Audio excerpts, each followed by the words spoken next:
Hello there, I'm Nick, and this is Portable, where we look at the portable ports of console games. Now, movie tie-in games are widely considered a bad time, but the 1993 Disney classic Aladdin not only proved to be a good game, but two different versions of a good game, which has sparked a long-standing debate among retro enthusiasts. Now, I grew up with the Genesis version, so I'm terribly biased on this front, as well as a lot of Sega kids of the day, as Aladdin ended up being the third best-selling game on the system. And you can see why. The game looked absolutely amazing. Virgin Games worked with the animators from the movie to bring these sprites to life, and it shows. Now, it ended up being so hard that I never passed the first few levels, but I always had a fun time. Then there's the SNES version. While the sprites aren't as animated or resemble the movie quite as closely, this was still one of many quality Disney platformers produced by Capcom back in the day. Still Aladdin, still a platformer, still the same basic premise, but still unique and good enough that you could really go either way on the argument on which one's superior. At the end of the day, regardless of the console, everyone was a winner. Despite the enormous popularity of these two games, and knowing of the existence of both since they were first released, I only recently came to learn that they actually had portable versions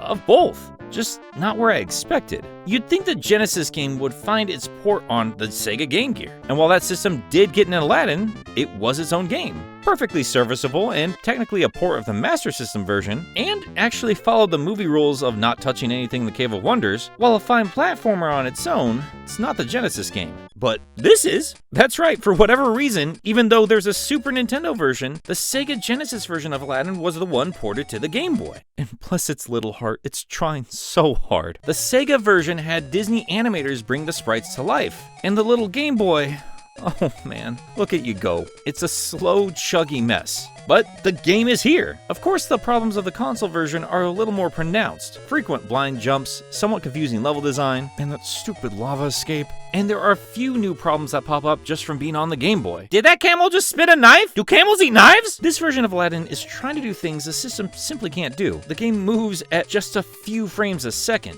This chuggy pace slows down everything, and it's so bad that it makes the whole game less enjoyable. And while the 8-bit renditions of Aladdin's classic tunes are serviceable, it doesn't always seem to match up with what's happening on the screen.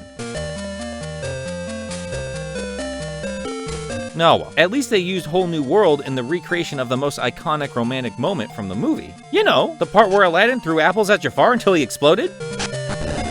So they crammed the Genesis game onto the Game Boy cart, stripped it down to just the bare essentials, but is it worth playing on the go? Well, in 2019, probably not. Like everything else we cover on this mini show, it's an interesting attempt for sure, and it plays fine. If you were a kid when this came out, I think you would have had a good time, and if there was any way to speed this up, it'd be much closer to a full recommendation. I played through it, found it a little less challenging than the console version, but as it is, it's still not very good. But strangely enough, this would not be the last time this game would port to a Game Boy. A few years later, it was also brought to the Game Boy Color, and apparently only for the Game Boy Color? Did anybody tell Nintendo? Do they know the Genesis? Oh man, they're gonna be so embarrassed. Once again, the cute little references and a lot of the quirky animation is drastically reduced compared to the Genesis game, but the increased power shows. Not only does this version look a little bit better than the Game Boy version, it also plays better as well. Controls are much smoother, the music actually matches the Sega version, and it's just so cool seeing and hearing an 8-bit version of the Genesis game. Yeah, you're not going to see little details hidden in the environment, like what happens to misbehaving Disney park goers. My only real gripe is that I found it somewhat challenging proceeding forward in the Cave of Wonders in one spot. I had to watch YouTube playthroughs to figure that out, and I know that was not an option for kids back when this first hit store shelves. But that aside, the Game Boy Color version did not do this game dirty. If you come across it for a fair price, I'd definitely give it a shot. So now we have two ports of the Sega game on Nintendo handhelds. Where's the love for the SNES version? Well, you would find that on the next generation of Game Boys. I'm not sure why they felt the need to replace the box art. The original was just fine. Also, Aladdin doesn't use a sword in this game, so what?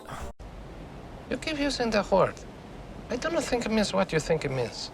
The Game Boy Advance version of the SNES game doesn't really do a whole lot differently from the Super Nintendo version. The only drawbacks being that you have a couple buttons less to play around with, and the audio quality isn't quite as nice, but that's not exactly news when comparing the two systems. The neat thing about the Game Boy Advance was having the power of the Super Nintendo in the palm of your hands, and a lot of the time, licensed properties, especially based on older movies, would not get a second chance at life. Thankfully, Aladdin made the jump, and deservedly so. While I'm sure it wasn't as much effort as making a brand new game, Capcom still had no real incentive to work with Disney to re-release the game, and I'm glad it's here. It's a little pricey these days, but it's still a solid port of a solid platformer and a reminder of why Capcom has remained such a prominent company in the industry all these years. And there you have it, these are the portable versions of Aladdin. Outside of the sluggish Game Boy original, they hold up really well. I can understand why Disney would dip back into these two games every now and then. But if you want to know which portable version I think is the best, well, it's obviously the original Genesis game on a Sega Nomad. Kidding aside, it's very clear that the SNES version is probably the best playing of the three games we've looked at today. But if I'm honest with you, I find the Game Boy Color version of the Genesis game way more interesting. What made the Genesis game stand out was its unique charm. It didn't play quite as well as the SNES version, but if I'm honest with you, I didn't think that version was anything special. A solid game, just nothing memorable. The Genesis version, while it had its insane difficulty spikes and leaps of faith all over the place, definitely had a charm that you just couldn't compare. And seeing them trying to emulate that on these tiny little machines is just fascinating. But like I said up front, whatever version you pick, you're probably gonna have a good time. I had a lot of fun playing these games again, and I had a lot of fun making this video. You'll be seeing more of Game Apologist soon and some other things I have in the works, but as for portable, if you have anything else you'd like to see, just let me know. I'll see you guys in the comments. Toot toot, street rats.